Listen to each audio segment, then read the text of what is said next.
भगवते देवाय। ओम नमो भगवते वासुदेवाय। ओम नमो भगवते वासुदेवाय। ओम नमो भगवते वासुदेवाय। भद्रेश, आपका वो ऑडियो वीडियो बंद करो। ओम नमो भगवते वासुदेवाय। ओम नमो भगवते वासुदेवाय। ओम नमो भगवते वासुदेवाय। ओम नमो भगवते वासुदेवाय। ओम नमो भगवते वासुदेवाय। ओम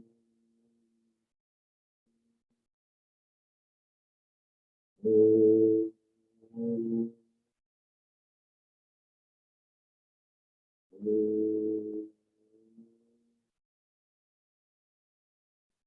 ओम श्री परमात्मने नमो नमः। ओम गं गणपतये नमो नमः। ओम सं सरस्वत्यै नमो नमः। ओम गुं गुरुभ्यो नमो नमः। ओम सहना भवतु सहनौ भुनक्तु सह वीर्यं करवावहै तेजस्विनावधीतमस्तु मा विद्विषावहै। ओम शांति शांति शांति।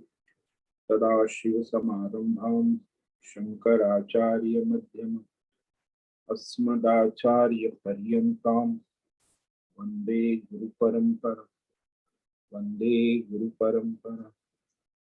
ओम पार्थाय प्रतिबोधितां भगवता नारायणेन स्वयं व्यासेन रचितां पुराणं मध्ये महाभारत अद्वैतामृतवर्षिणीं भगवतीम् अष्टादशाध्यायिनीं अम्बत्वामनुसन्दधामि भगवद्गीते भवद्वेषिणि। वसुदेवसुतं देवं कंसचाणूरमर्दनं देवकी परमानन्दं कृष्णं वन्दे जगद्गुरुं। कृष्णं वन्दे जगद्गुरुं। नमस्ते परमं ब्रह्म सच्चिदानन्दरूपा निर्गुणाय नमस्तुभ्यं ओंकाराय नमो नमः। सर्वे दुर्गाणि तरन्तु सर्वे भद्राणि पश्यन्तु सर्वे सद्बुद्धिमाप्नोतु सर्वे सर्वत्र नन्दतु।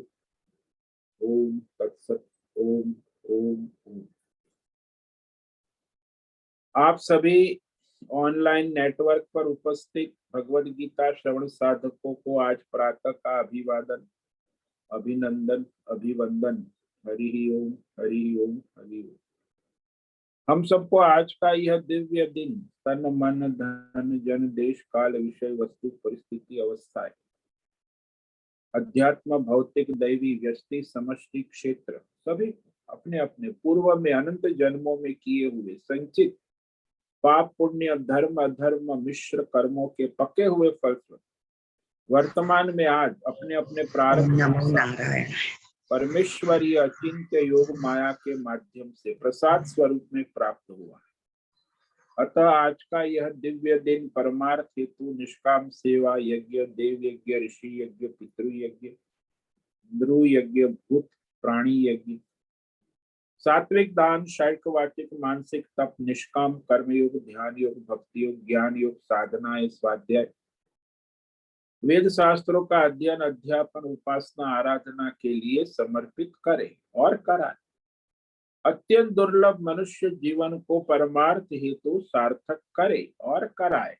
आज विक्रम संवत 2080 अधिक मास श्रावण पुरुषोत्तम मास के कृष्ण पक्ष की अष्टमी तिथि है।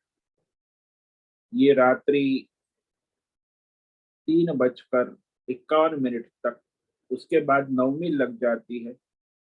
आज है भरणी नक्षत्र, ये रात्रि 1:31 तक, उसके बाद कृतिका नक्षत्र लग गया। आज है बुधवार और यहाँ वर्षा ऋतु, लगातार वर्षा हो रही है। रात्रि का न्यूनतम तापमान 22 डिग्री और दिन का अधिकतम तापमान 30 डिग्री रहा। वायु की गति 5-10 किलोमीटर प्रति घंटा चल रही। इसी सन 2023 9 अगस्त 9 अगस्त 2023 सुबह के 7 बजने वाले हैं। कलयुग का प्रथम चरण 5248वां वर्ष, 7वां व्यवस्थित मनवंत, श्वेत वराह कल्प, ब्रह्मा जी का 26वां दिन और 51वां वर्ष अभी चल रहा है। तो ऐसे अनंत कोटि ब्रह्मांडीय परमेश्वरी अचिंत्य योग माया में हमारा यह एक ब्रह्मांड, इस ब्रह्मांड में ये पृथ्वी लोक में समुद्र के ऊपर जम्बू द्वीप, जम्बू द्वीप में विश्व का एकमात्र वैदिक राष्ट्र भारत में उत्तर हिमालय प्रांत में उत्तराखंड राज्य टिहरी जिले में हिमालयन शिवालिक पर्वतमाला के अंतर्गत मणिकूट पर्वत के ऊपर नीलकंठ महादेव के सामने ऋषिकेश नगरी में मुनि की रेती प्रांत में ईशम जाड़ी अवधूतबाड़ा आश्रम के सी ब्लॉक के पहले माले से 5 नंबर कमरे से गंगा किनारे से हम स्वामी उत्तमानंद सरस्वती भगवद गीता के आचार्य शिष्य स्वामी चिन्मयानंद सरस्वती महाराज कैवल्याद्वैत वेद व्यास भगवत पाद शंकराचार्य की श्रृंगेरी संन्यास परंपरा से शिक्षित दीक्षित सनातन वैदिक भारतीय हिंदू धर्म अनुसार संपूर्ण भगवद गीता ज्ञान यज्ञ ऑनलाइन चैतन्यमय जीवंत लाइव प्रसारण के अंतर्गत व्याख्यान माला में अध्याय 2 सांख्य योग के श्लोक नंबर 24 पर व्याख्यान करेंगे। संस्कृत एवं हिंदी में दिव्य पवित्र सरल व्यावहारिक सटीक पूर्ण वर्ण अक्षर पद वाक्य पंक्ति श्लोक अध्यायों की संगति संधि अन्वय शब्दार्थ वाक्यार्थ भावार्थ रहस्यार्थ के यथार्थ तात्पर्य सहित वैदिक शास्त्र वेदव्यास साहित्य शंकर भाष्य एवं परंपरागत सन्यासी आचार्यों की टीका टिप्पणी सहित आज का यह भगवद गीता व्याख्यान करेंगे। कृपया आप सभी श्रद्धा भक्ति ध्यान से परिपूर्ण होकर के यह दिव्य श्रवण साधना करे, कुछ ग्रहण करे, कुछ धारण करे, कुछ अपने जीवन में चरितार्थ करे, उसमें निरंतरता लाए, अपनी अपनी आध्यात्मिक भौतिक दैवी अशांति द्वंद्व मोह विक्षेपों से रहित होकर के अशास्त्रीय धार्मिक भ्रम भ्रांतियों से रहित होकर के शरीर इंद्रिय प्राण मन वचन कर्म से एकरूप एकाग्र होकर के शुद्ध सात्विक सूक्ष्म भगवत विवेक बुद्धि करे, वेद शास्त्र आचार्य परंपरा अनुसार विवेक बुद्धि करे, पुनः पुनः इस व्याख्यान का श्रवण करे, मनन करे, चिंतन करे, चर्चा विचारणा करे, लेखन करे, प्रचार प्रसार करे, लिंक भेजे, ग्रुप में शेयर करे, अपना और सबका परम कल्याण करे और कराए। ओम तत्सत। ओम ओम ओम। तो कल हमने श्रीमद् भगवद गीता अध्याय 2 सांख्य योग के श्लोक नंबर 23 पर व्याख्यान किया था, जिसमें आत्म तत्व को अछेद्य अदाह्य अक्लेद्य अशोष यानी पृथ्वी जल अग्नि वायु से नष्ट नहीं हो सकता, क्योंकि वो नित्य है, सर्वव्यापक है, स्थाणु है, अचल है, सनातन निर्विकार रह। इसीलिए इस आत्म तत्व को जानकर अर्जुन को कहते हैं कि तुम्हें शोक नहीं करना चाहिए, क्योंकि आत्मा नित्य है, उसका नाश कभी हो नहीं सकता। नैनम छिन्दन्ति शस्त्राणि नैनम दहति पावकः न चैनम क्लेदयन्त्यापो न शोषयति मारुतः। इस आत्मा तत्व को शस्त्र नहीं काट सकते। शस्त्राणि न छिंदन्ति। एनम पावकः, अग्नि जला नहीं सकती। और इस आत्म तत्व को आपः, जल गला नहीं सकता। क्लेदयन्ति, मारुत न शोषयति, और वायु इसे सुखा नहीं सकता। हालांकि ये जो तत्व है एक दूसरे के नाश करने में समर्थ है, पृथ्वी, जल, अग्नि और वायु, लेकिन वह आत्मा के नाश कर नहीं सकते।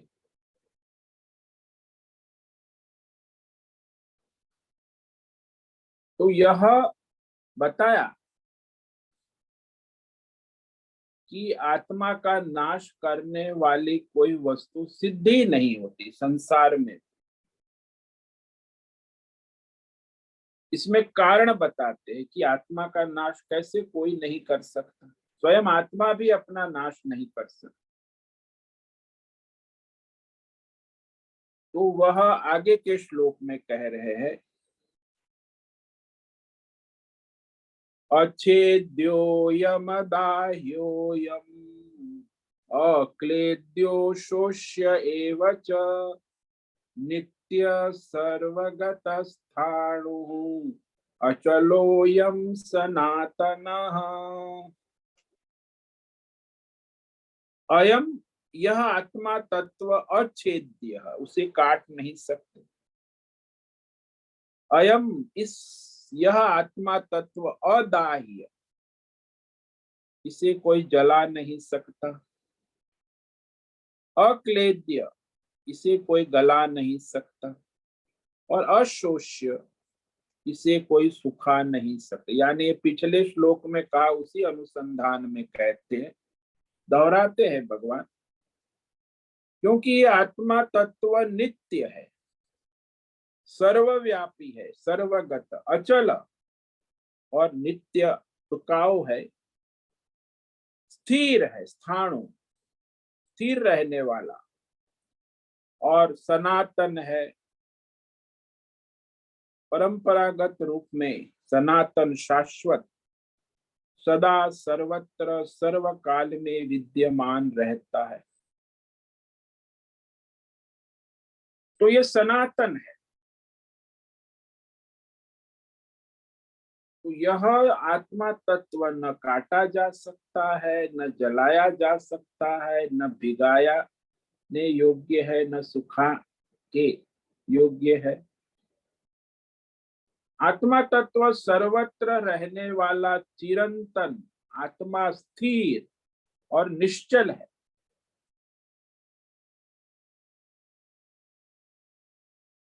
तो इसका छेदन करना असंभव होने से यह अछेद्य कहा। आत्म तत्व अछेद्य। नैनम छिंदन्ति शस्त्राणि नैनम दहति, वही कहा। तो भगवान यहाँ दोबारा दोहराते, पुनरुक्ति।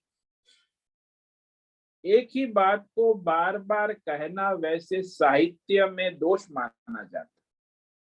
भगवान ने यहाँ दोबारा पुनरुक्ति क्यों की? भगवान तो गीता में कई बार दोहराते हैं एक ही बात को। वेदों में भी बार बार पुनरुक्ति आती। जब आत्मा तत्व का निरूपण आता है तो वहां दोहराया जाता है। हमारे आचार्य लिखते हैं कि इसका कारण भगवान की अहेतुक दया करुणा है, क्योंकि आत्मा तत्व कोई सामान्य नहीं, अत्यंत सुसूक्ष्म है। सूक्ष्मता, सूक्ष्म से भी सूक्ष्म है। तो इसे कई प्रकार से समझाने पर, कहने पर किसी न किसी प्रकार से किसी न किसी की समझ में आ जाता है। तो वेद शास्त्र के अंदर पुनरुक्ति, दोहराना अनिवार्य हो जाता, इसे दोष नहीं माना जाता। और वेद मंत्रों को आलस्य नहीं है। जो आलसी होता है उसे कोई बात पूछो दोबारा तो अरे समझा तो दिया, बार बार क्यों पूछते हो, मतलब वह आलसी है। इसीलिए कहा कि वेद के मंत्रों को आलस्य नहीं, वो दोहराता है। एक जगह आचार्य कहते हैं कि जब तक हम जीवित हैं, तुम जीवित हो, तब तक हम तुमको इस आत्मा तत्व के विषय में समझाते ही रहेंगे। तो जब तक तुम्हारी समझ में यह आत्मा तत्व नहीं आ जाता, तब तक समझाएंगे ही, क्योंकि आत्मा ज्ञान ही समस्त अज्ञान का निवारण करता है, निवर्तक है। केवल आत्मज्ञान ही अज्ञान को हटा सकता है, और कोई इस अज्ञान को हटा नहीं सकता।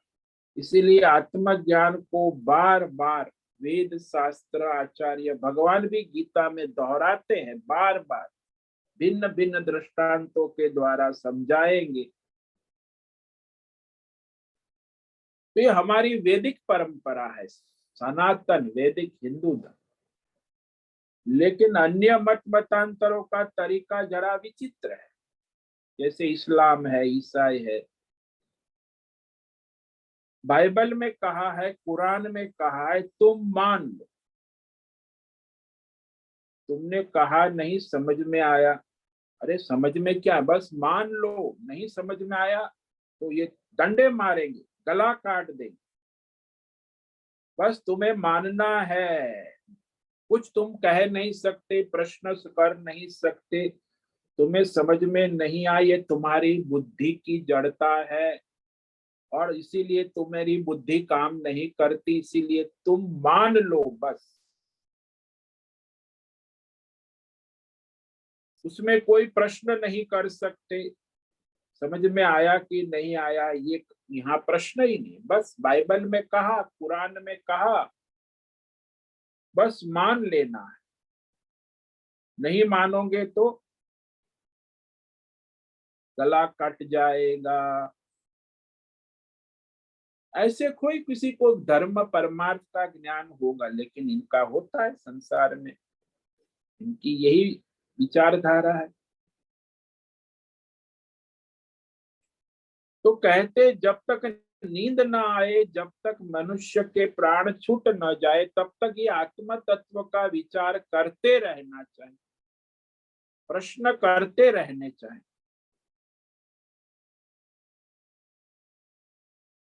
तो यहाँ मरने का अर्थ ये समझना है कि सांस बंद होना मरना नहीं। मरना जो है, मैं मरता हूं अर्थात जब यह शरीर मैं नहीं हूं, इस आत्मज्ञान का ही नाम है मृत्यु। कि मैं शरीर नहीं हूं, मैं आत्म तत्व हूं, ऐसा जो ज्ञान है वही मृत्यु है। भाई भौतिक शरीर में प्राण चलते रहेंगे, सांस चलती रहेंगे, लेकिन आत्म तत्व का ज्ञान हो जाता है कि मैं शरीर नहीं हूं। बस मैं शरीर नहीं हूं, ऐसा ज्ञान ही इस शरीर की मृत्यु है। फिर इस शरीर का कोई विशेष प्रयोजन नहीं रहता, प्रारब्ध के अनुसार चलता है। जैसे मनुष्य सुषुप्ति में सो जाता है, सोने का क्या रहस्य होता है कि सोने में आनंद आता है, और जब सो जाता है तो स्थूल और सूक्ष्म शरीर का उसे भान नहीं होता है। मैं सो गया, सुषुप्त अवस्था, सोने में, वहां स्थूल सूक्ष्म शरीर का कोई प्रयोजन नहीं रहता। न शरीर काम करता है, न इंद्रिया, न मन, न बुद्धि, न चित्त। तो स्थूल सूक्ष्म शरीर का भान नहीं रहता, इसी के कारण कहते वह सो गया।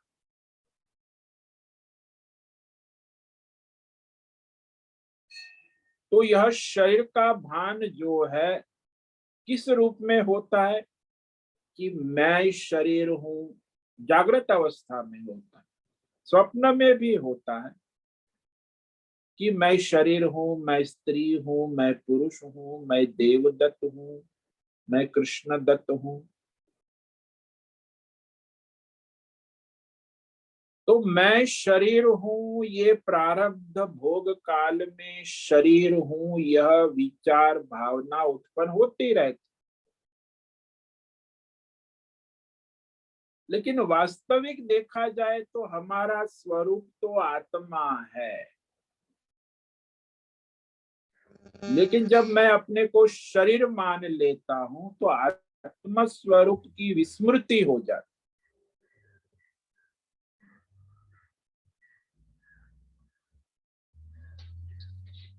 तो हम समझते हैं कि मैं शरीर हूं, लेकिन रोज आप सुषुप्ति में जाते हैं, सो जाते हैं, तब आप स्थूल सूक्ष्म शरीर नहीं होते, फिर भी आप है।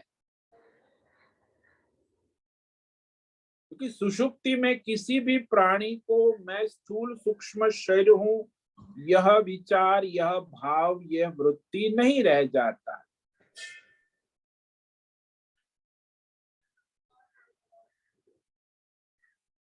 सुषुप्ति में आत्मा भाव होता है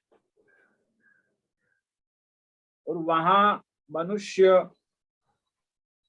अपने शरीर का अज्ञान होता है, स्थूल और सूक्ष्म शरीर।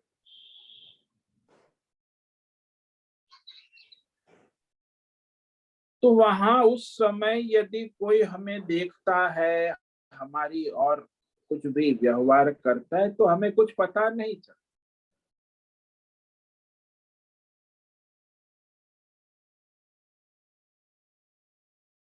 तो जब जब स्थूल सूक्ष्म शरीर को हम आत्मा मान लेते हैं आत्मा भाव में, तो कहते मैं देखता हूं, मैं सुनता हूं, मैं चलता हूं, मैं आता हूं, मैं सोचता हूं, मैं बोलता हूं, मैं निर्णय करता हूं, ऐसा प्रतीति होती। लेकिन जब सो गए तो ये प्रतीति नहीं होती।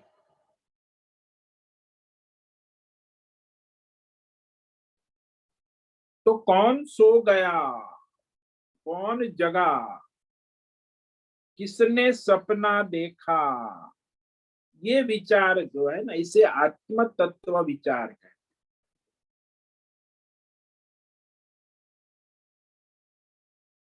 कि मैं देख रहा हूं, तो सपने में भी कौन देख रहा है? जागृत में अंधा है, लेकिन सपने में तो सपना देखता है, तो कौन देख रहा है? सुषुप्ति में कुछ नहीं देख रहा है, वो कौन है? तीनों अवस्थाओं का विवेक होना आवश्यक। तो इस प्रकार संशोधन करते करते विवेक होता है। ज्यादातर 99% मनुष्य केवल जागृत अवस्था का ही विचार करते हैं, विवेक करते। स्वप्न और सुषुप्ति के बारे में विचार विवेक नहीं करते। तो जब नींद आ जाती है, मनुष्य सो जाता है, तो उसे स्थूल सूक्ष्म की भावना नहीं रहती। वह तो निद्रा अवस्था में, सुषुप्त अवस्था में है। तो देहात्म बुद्धि बंद हो जाती है, वहां वह अपने आत्म स्वरूप में स्थित होता है।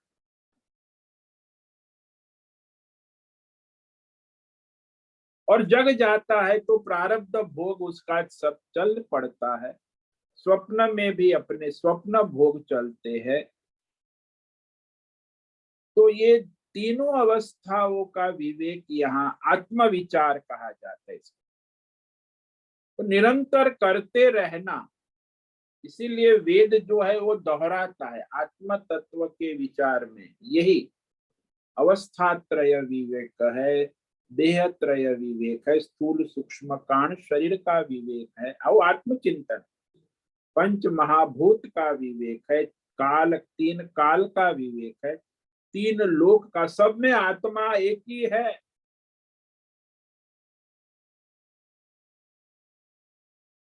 तो आचार्य सनत कुमार ने से धृतराष्ट्र ने प्रश्न किया था कि मृत्यु किसको कहते हैं।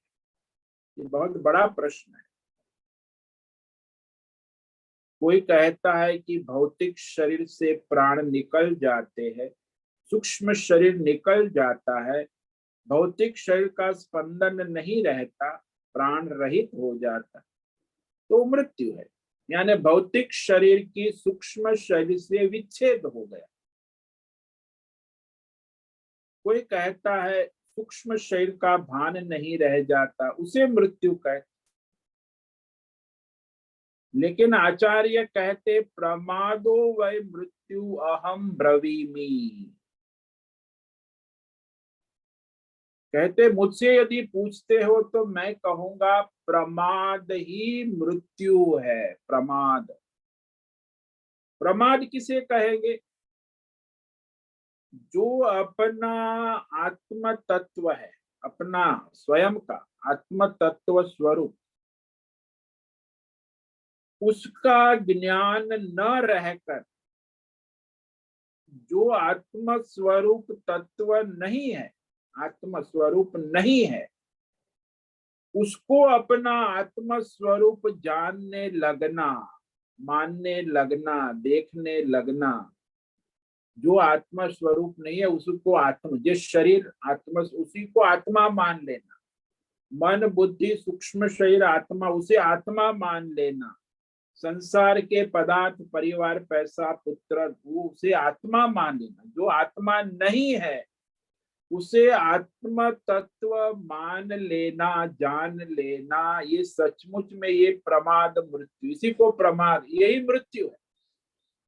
जो मैं नहीं हूं उसे मैं मान लिया और जो मैं हूं उसे नहीं जाना, तो गलत फहमी हो गई ना।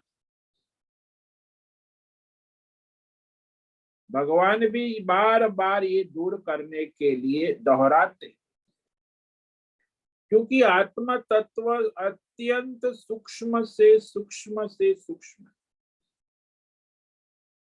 इसीलिए जो मिलावट हो गई है मनुष्य के जीवन में, कोई पैसे को आत्मा मानता है, कोई पुत्र को आत्मा मानता है, कोई पति को आत्मा मानता है, कोई अपने शरीर को आत्मा मानता है, कोई अपनी बुद्धि को आत्मा मानता है, तो सूक्ष्म शरीर को आत्मा मानता है, तो सबका गलत फहमी है। जो आत्म तत्व नहीं है उसे आत्म तत्व स्वीकार कर लेना, ये प्रमाद है, ये मृत्यु। तो बार बार विवेक करना कि वास्तव में शास्त्र के अनुसार आत्म तत्व का स्वरूप क्या है, वो शास्त्र ही बता सकता है। इसीलिए यह विशेष रूप से कहा जाता है। तो पिछले श्लोक में कहा कि शस्त्र इस आत्मा तत्व का छेदन नहीं कर सकता है।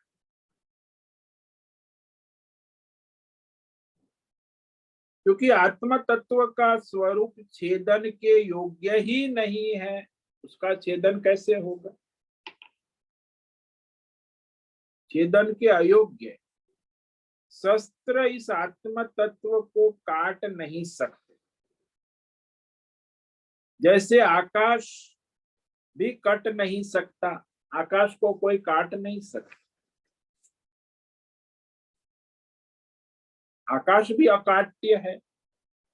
इसी प्रकार कहा कि इस आत्मा तत्व को अग्नि जला नहीं सकती, तो अग्नि उसे जला नहीं सकती, पानी उसे गला नहीं सकता, गीला संभव नहीं है, और हवा वायु उसे सुखा नहीं सकती, वह सुखाने योग्य भी नहीं है। तो यह आत्म तत्व है क्या? तो भगवान यहाँ सारी क्रियाओं के विषय में यह कहते हैं, वह नित्य है, सर्वगत है, स्थाणु है, अचल है। क्यों? क्योंकि उसमें सारी भौतिक अध्यात्म दैवी क्रियाकलाप का अभाव बता दिया।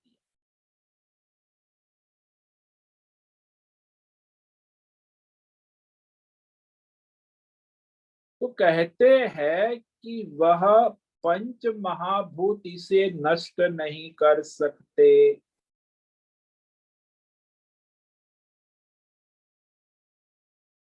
तो प्रश्न हुआ कि यदि पंच महाभूत इस आत्म तत्व को नष्ट नहीं कर सकते हैं, लेकिन उसमें कुछ विकार या परिवर्तन तो करते ही होंगे। भाई विकार और परिवर्तन पंच महाभूत के द्वारा आत्म तत्व में होता है? बोले नहीं हो सकता। आचार्य कहते हैं कि क्रिया से चार काम कर सकते हैं: उत्पाद्य, आप्य, संस्कार्य, विकार्य च क्रियाफलम। हम जो भी क्रिया और कर्म करते हैं ना, वो चार विभाग में आते। एक होता है आप्य, प्राप्त करना की क्रिया, कोई भी विषय प्राप्त करने की क्रिया। दूसरा है उस विषय को संस्कारित करने की क्रिया, शुद्धि करने की क्रिया, संस्कार्य। तीसरा है उत्पाद्य, संस्कार्य के बाद उत्पाद्य, उत्पादन करना। और चौथा है विकार्य, विकार होना। कोई भी विषय ले लो संसार में, ये चार क्रिया उसमें होती। जैसे आप बाजार से सब्जी ले आए, तो सब्जी प्राप्त हो गई, आप ले आए, घर लाकर फिर उसे धोया, उसके छिलके, उसके अनावश्यक वस्तुओं का निराकरण किया, संस्कार्य किया।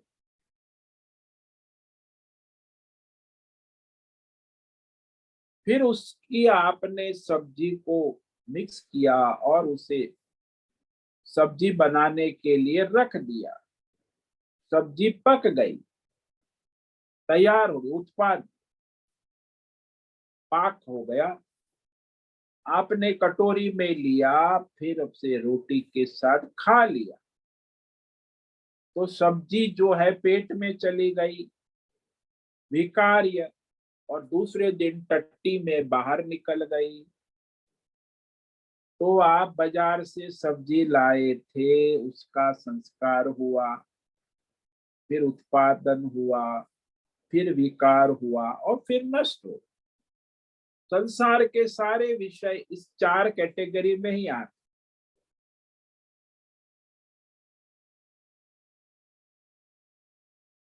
तो जैसे पहले घड़ा नहीं था, फिर कुम्हार ने उसे मिट्टी से घड़ा बना दिया, संस्कार हो गया, फिर उसका उत्पादन हो गया, बाजार में बेच दिया, ग्राहक ले गया, घड़ा फूट गया। तो घड़े की भी यही गति है, कोई भी घड़ा ले लो।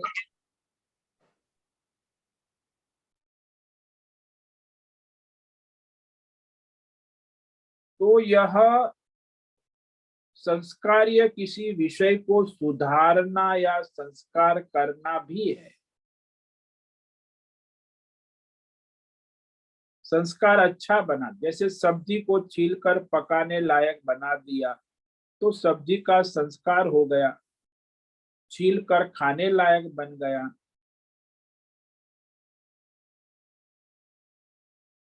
तो वह विकार भी है ना। जैसे कभी आपने खीर बनाई, बढ़िया खीर, बासमती चावल और चीनी और इलायची, काजू बादाम किशमिश, लेकिन आप दूसरे काम में लग गए तो चूल्हे पर चढ़ी हुई खीर जल गई, विकार विकृत हो गई। गंध आने लगी, बिगड़ गई, तो वहां उसके संस्कार में दोष आ गया, विकृत हो गई, संस्कार खाने लायक नहीं रहे। तो हम जो भी क्रिया, जितनी भी क्रिया करते हैं, उसका 4 परिवर्तन होता है, 5वां कोई परिवर्तन नहीं। आप्य, प्राप्त करने की क्रिया, संस्कार्य, संस्कार करने की क्रिया, उत्पाद्य, उत्पादन करने की क्रिया, और विकार्य, विकार विकृत करने की क्रिया। 5 क्रिया हमेशा, 4 क्रिया, 5 नहीं, 5वीं तो कोई क्रिया है नहीं। आत्मा में ये चारों क्रिया उत्पन्न नहीं हो सकते, न आप्य, न संस्कार्य, न उत्पाद्य, न विकार्य। क्योंकि आत्मा कभी भी किसी भी क्रिया का विषय ही नहीं है।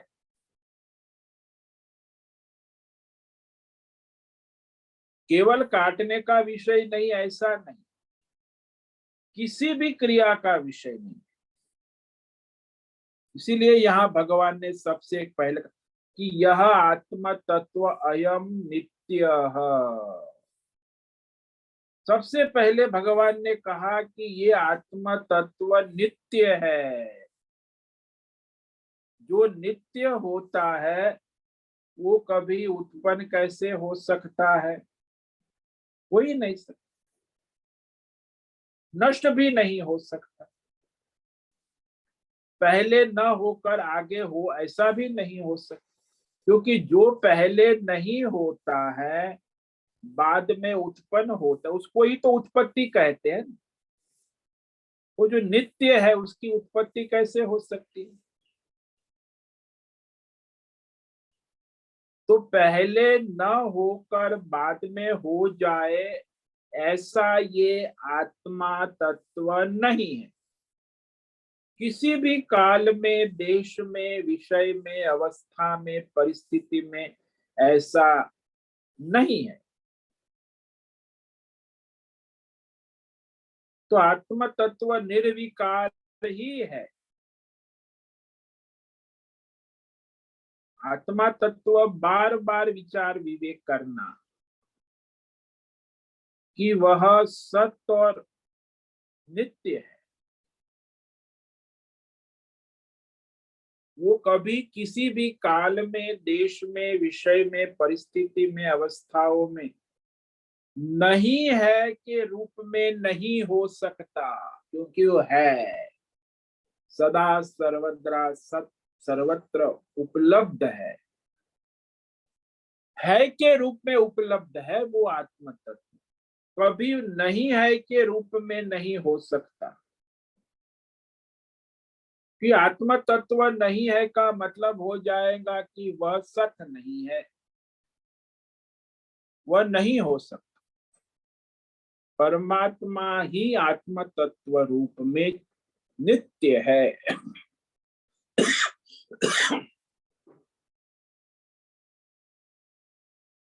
पर किसी भी विषय का ज्ञान नहीं है, इस बात का भी तो ज्ञान होगा ना। हम चैतन्य आत्म स्वरूप है। मैं जे किसी विषय का ज्ञान नहीं है, उसका ज्ञान जो है वो आत्म तत्व है। जानता है कि इसका ज्ञान मुझे है, इसका ज्ञान मुझे नहीं है। कि ज्ञान नहीं है, इसका ज्ञान जिसको होता है वह चैतन्य आत्मा हम है। हमें पता है कि ये हम नहीं जानते और ये जानते हैं।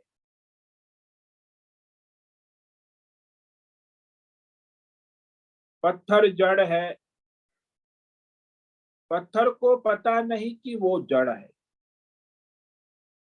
उसे अज्ञान है।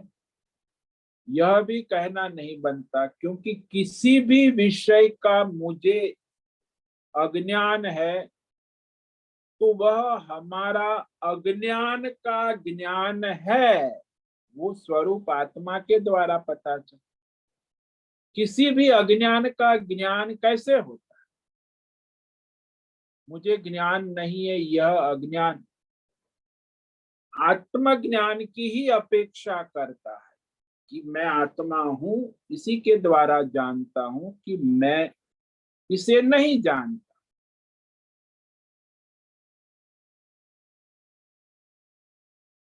तो वह सच्चित आत्मा रूप का स्वरूप अजन्मा, वह अजन्मा है, उत्पन्न नहीं हो। आत्मज्ञान कभी उत्पन्न नहीं होता, वो तो नित्य है, इसलिए नित्य शब्द भगवान। सभी में आत्मज्ञान नित्य हमेशा, कभी उत्पन्न होकर नष्ट नहीं होता।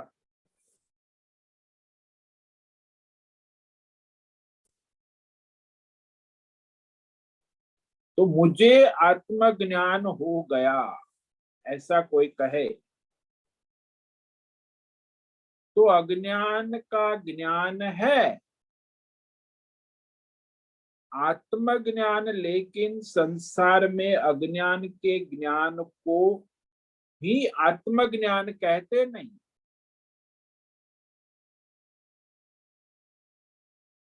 कितने विषय पदार्थ है अन्य अन्य, उसके ज्ञान को ज्ञान कहते। किसी को पूछो कि भाई तुम्हें जर्मन भाषा जानते हो, वह कहेगा जानता हूं कि मैं जर्मन भाषा नहीं जानता हूं। वो कहेगा मैं जानता हूं कि मैं जर्मन भाषा नहीं जानता। यह जानता हूं अर्थात जर्मन भाषा के अज्ञान को मैं जानता हूं। तो मैं आत्मा तत्व सब जानता हूं। तो इतने ज्ञान से यह जर्मन भाषा का ज्ञानी है ऐसा तो नहीं कहा जाता। लेकिन मैं जानता हूं कि मैं जर्मन भाषा को नहीं जानता, ये आत्मज्ञान नित्य है। किसी भी विषय में ले लो कि उस विषय को मैं जानता हूं और नहीं जानता हूं, वो जानने वाला नित्य ज्ञान स्वरूप आत्मा है।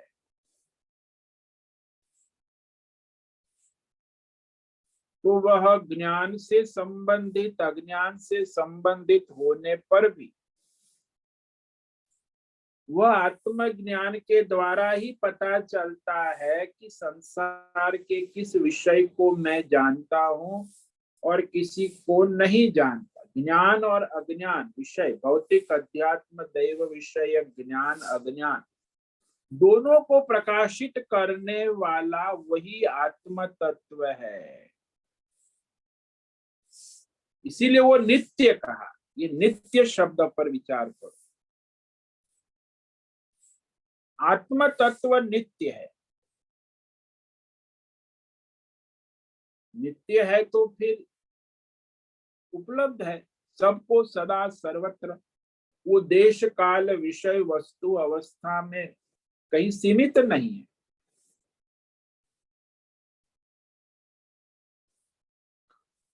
तो जो नित्य है उसकी प्राप्ति करने की कोई आवश्यकता नहीं है, वो तो नित्य है। तो कई लोग कहते कि भाई उसे तो प्राप्त करना होगा। अरे जो नित्य है उसे प्राप्त क्या करे? कहीं वैकुंठ लोक में ब्रह्म लोक में जाना होगा, प्राप्ति करनी होगी। भाई वैकुंठ विष्णु भगवान की आराधना करके विष्णु भगवान जब दूत भेजेंगे, विमान आएगा, तो हमें वैकुंठ लोक में फिर उसकी प्राप्ति होगी। तो कहे ऐसा नहीं है, सर्वगतः वैकुंठ में भी है और यहाँ भी है, सर्वत्र है। सब विषयों में पहले से ही उपलब्ध है, इसीलिए उसकी प्राप्ति भी नहीं होती।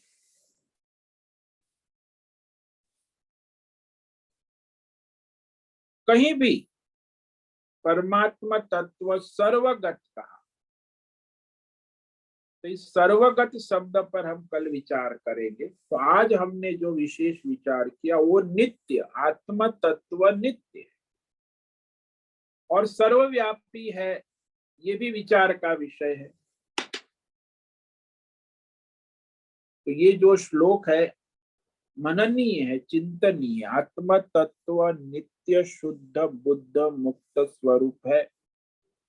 पृथ्वी में पृथ्वी तत्व रहित है, जल में जल तत्व रहित है, अग्नि में अग्नि तत्व रहित है, वायु में वायु तत्व रहित है, आकाश में आकाश तत्व रहित है, इसीलिए वो नित्य है।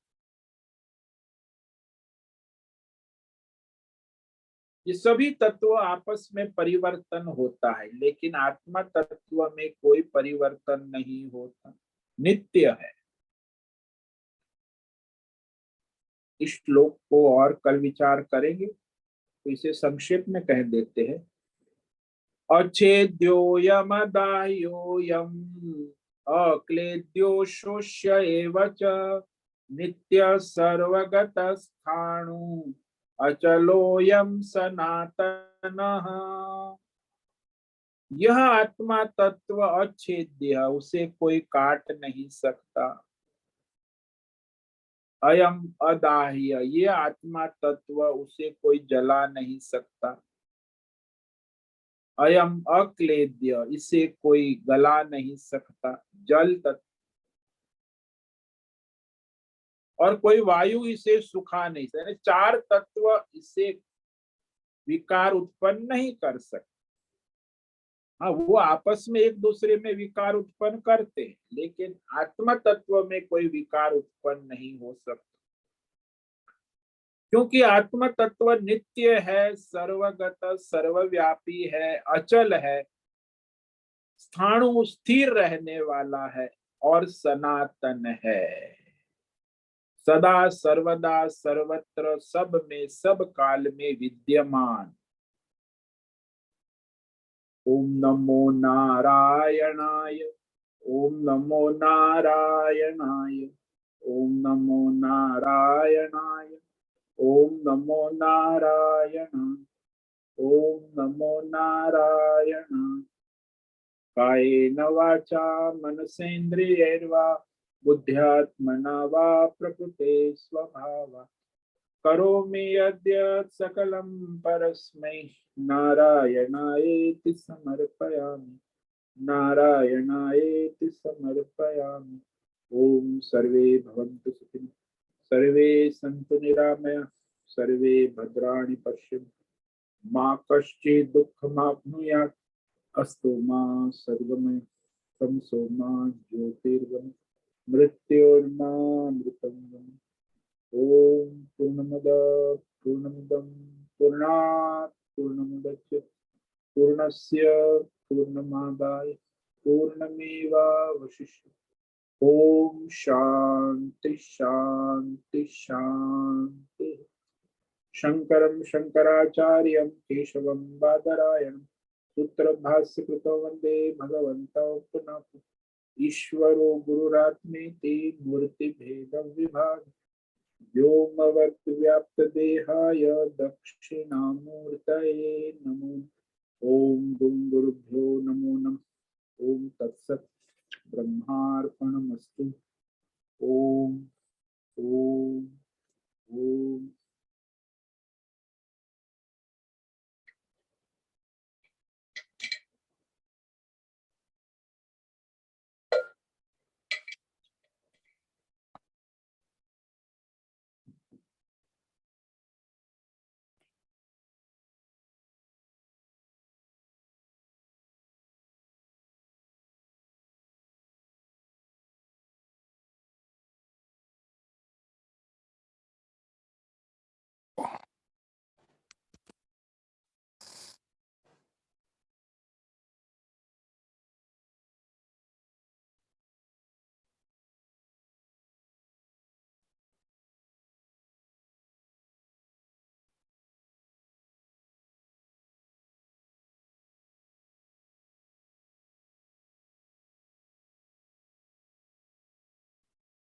प्रश्नोत्तरी का काल है, किसी साधक को कोई प्रश्न है पूछ सकते।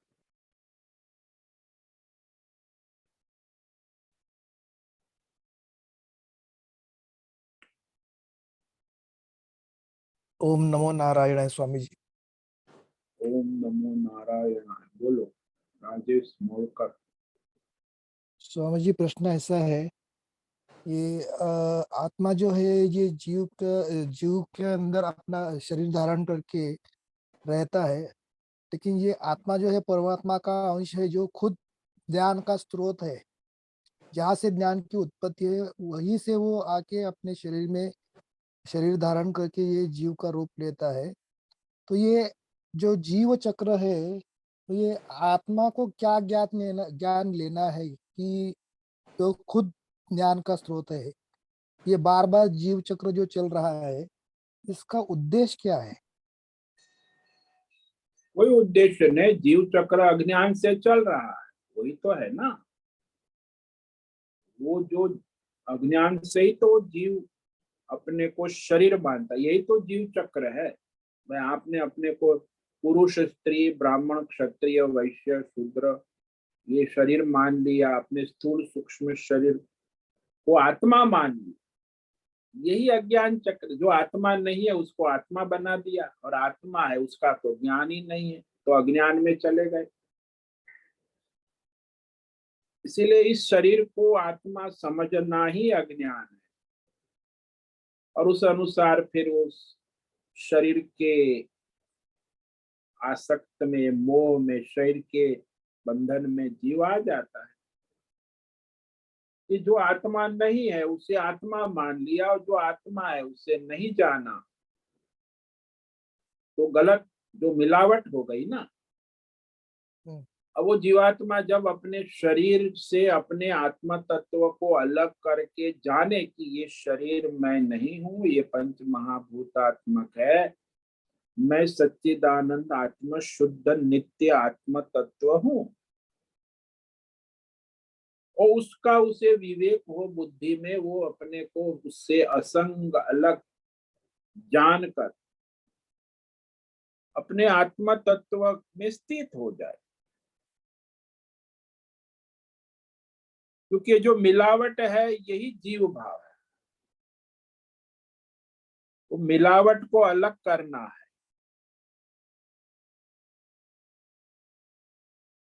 क्योंकि हम्म। आत्मा तत्व की रचना किसी पंच महाभूत या किसी भौतिक अध्यात्म दैव शक्ति या ये 27 तत्व या प्रकृति माया से नहीं हुई है।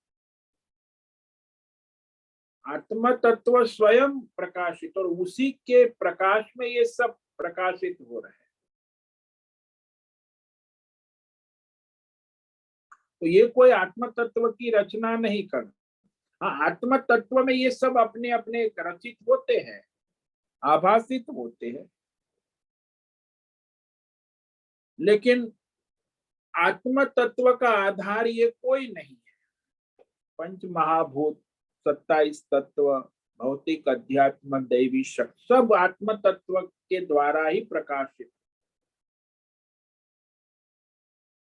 इसलिए वो अज्ञानता से जब वो जीवात्मा मान लेता है कि मैं ये शरीर हूँ, मैं संसारी हूँ, ये मेरा संसार है, तो वो अज्ञान के कारण वो अपने आत्म तत्व को गलत रूप में मान लेता है। वास्तविक आत्म तत्व तो शरीरधारी है,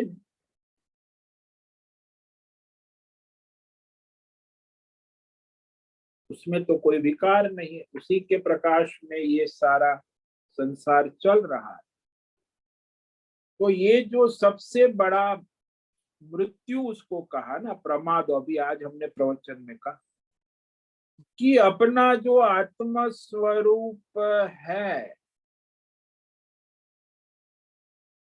उसका ज्ञान न रहकर जो आत्म स्वरूप नहीं है, उस अनात्मा विषय शरीर और संसार के विषय को अपना आत्म स्वरूप स्वीकार कर लेना, यही वास्तव में मृत्यु है, प्रमाद।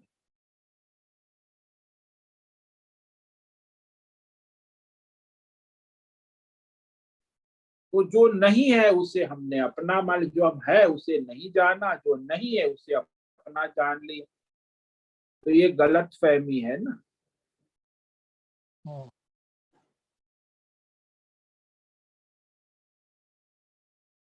तो जीवात्मा जब तक अज्ञान में है तब तक तो वो अपने मृत्यु के बाद मृत्यु में घूमता रहता है।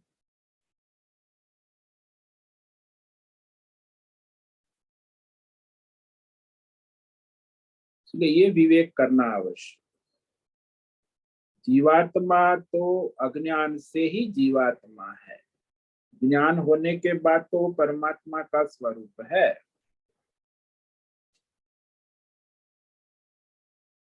और अज्ञान क्या है कि मैं ये शरीर हूं, मैं संसारी हूं, ये सब मेरा है। ये सारा संसार की मोह माया को अज्ञान से पकड़कर वो जीवात्मा संसार बंधन में बंध जाती।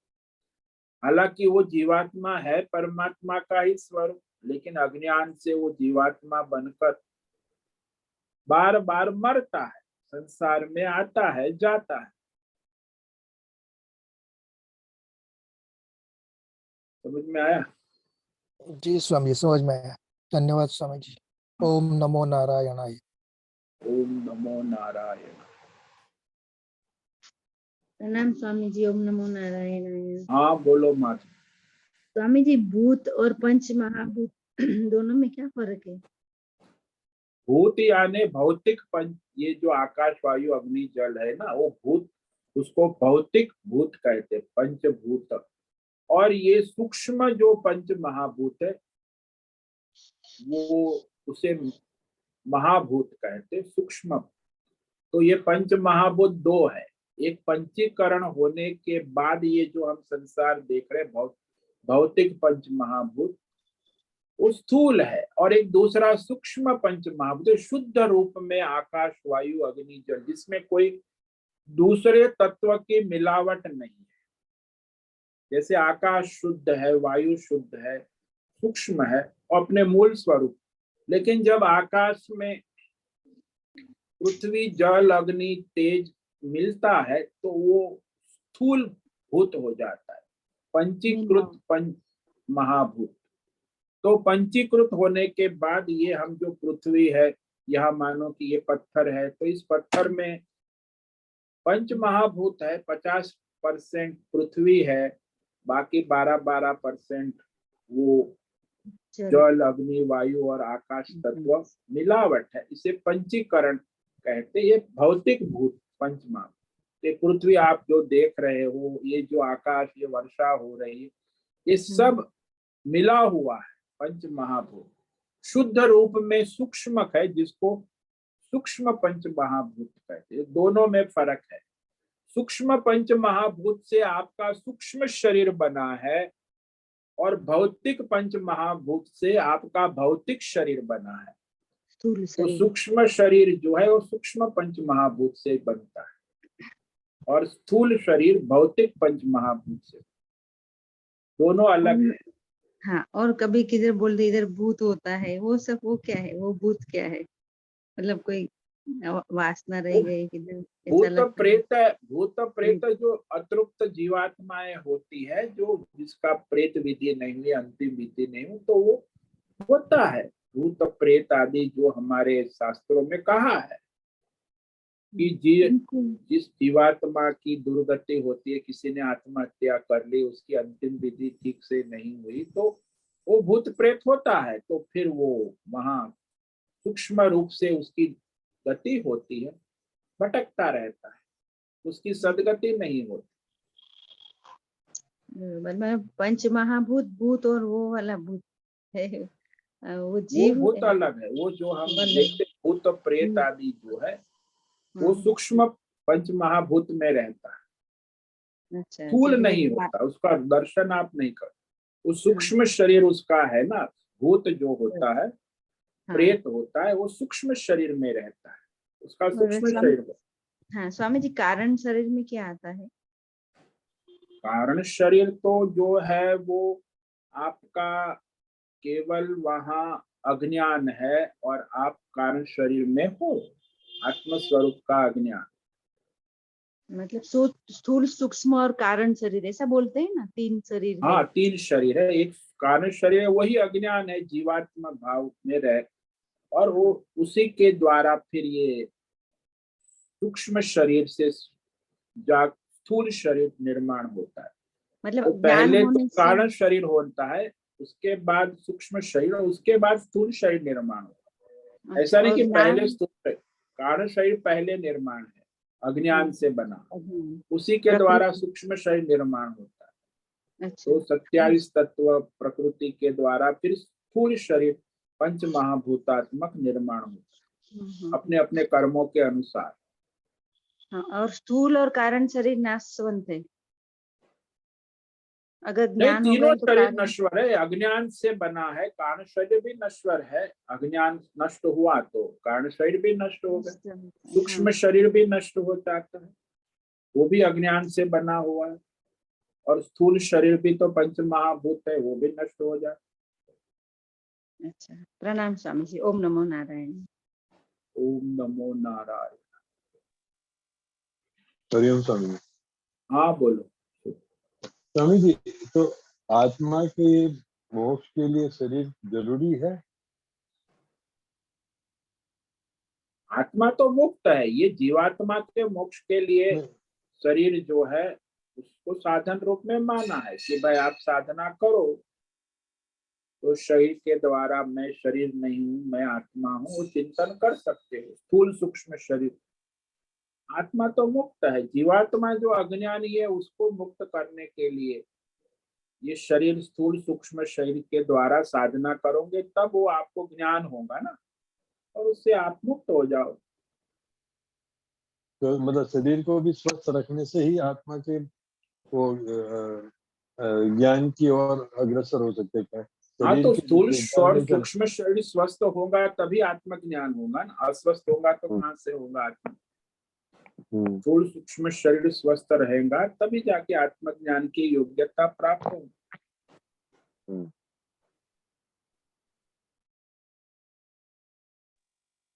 धन्यवाद स्वामी। ओम नमो। ठीक है, समय पूरा हो गया। सभी साधकों को आज का ओम नमो नारायण, सबको ओम नमो नारायण। ओम नमो नारायण। नमो नारायणाय। होश से निवेदन है, आज का सत्संग पूर्ण करें। ओम नमो नारायण। ओम नमो नारायण स्वामी जी। आज का यह दिव्य सत्संग हम यही पूर्ण करते हैं। सभी साधकों को ओम नमो नारायण। सभी साधकों को ओम नमो नारायणाय।